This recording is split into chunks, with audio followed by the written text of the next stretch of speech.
All right, welcome to another one from the Outdoor Analyst. I've got a fun one for you today. This is a response video from actually the last Huntsman Outdoors. Tagged me and said, "Hey, what's your go-to, end of the what sort of scenario? Optic."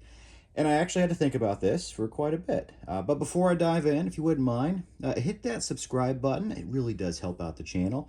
And if you are getting into hunting, want to get into hunting, this is a great start. The Heart of the Hunt link's down below, but it's on Amazon. All right.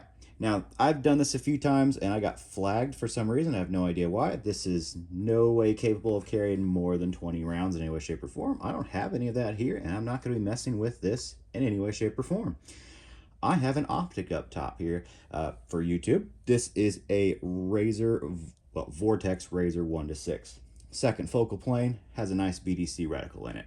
And I do have it in a pretty solid ScalarWorks mount that auto levels. So I don't have to level this, things go awry. I literally just pop up a screw, it levels it for me, puts it back down. This is an old Optic. It is. It's old, it's proven. That's why I love it, because it's proven. And where I'm at, I'm in the Midwest. I can literally walk out back. I got, 230 to the tree line essentially in yardage. That's normal. That's kind of short distance actually for a lot of places around here. We have suburbia, we have fields where 600 yards is very, very short. So to me, a 1-6 is a do-it-all, because this Optic specifically actually is probably about the best on 1X that's out there. That's why it's here. It's not because it's the best at 6. Honestly, I wish I had the money to do the 1-10, but I don't. That's not happening. Vortex, if you want to send that over for me to do a review on, happy to. Maybe I'll tag them. Yeah, that's probably never going to happen. That would be great. But the 1-6 I've used for years, absolutely. And this is the original one. It's a little heavier. They actually came out with a newer E version, which I got linked below, which is much, much lighter, which is cool. Optics have gotten better. But for me, if I'm in that scenario, one, I have something that can reach out and touch something, because I'll need that and penetrate through. Got another video on that. That's already out there. But I like the Optic where I can actually do fast up close and then actually have some magnification. Not a credible amount. 6 isn't like nuts, but 6 will easily get you pinpointed out there to, if you need to actually make a large hit on maybe something that walks on 2 legs, 600, that's fine. Not my favorite, but doable. Really in precision in for me, the 300 in, I think that's where this thing is actually shines. Honestly, I think that's where it does shine. So that's why I have it. It's a do-all setup. I used to actually have an offset dot on here, but honestly, I just love rolling around and on 1, 2, and 3X. I think that's perfect. The Last Huntsman likes the 2X Prism. I totally get that.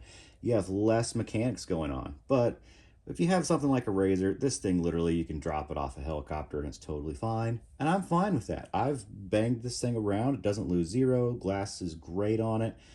It is a phenomenal, just do-all setup for me. Otherwise, if I didn't go with like a really nice and incredibly tough LPVO, it's a red dot magnifier. That's everything else essentially. And a lot of my go-tos are red dot magnifier setups. But one and done, end of the world, here it is. This is mine. I'm not going to sugarcoat like I would want something else. No, this is it. This is what I've, invested in, honestly. And it works well for me. I think crushes out the distances that I need. It can do up close stuff if I need to. I really do love just running on that 2 or 3.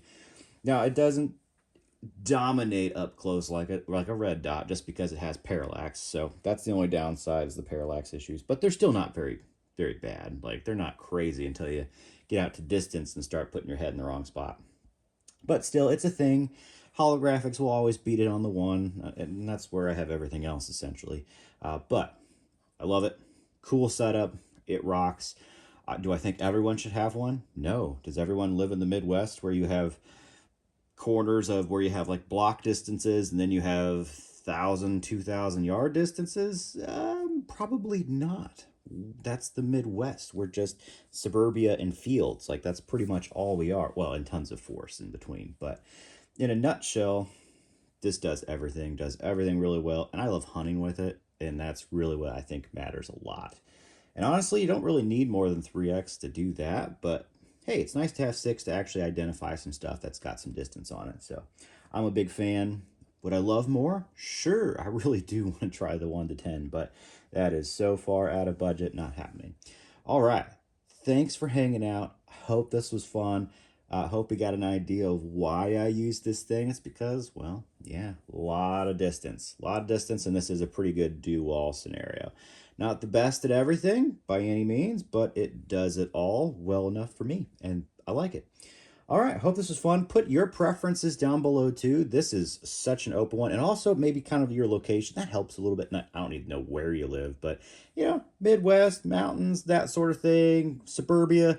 I think that's enough to let people have the context know. So, all right, I'll catch you on the next one.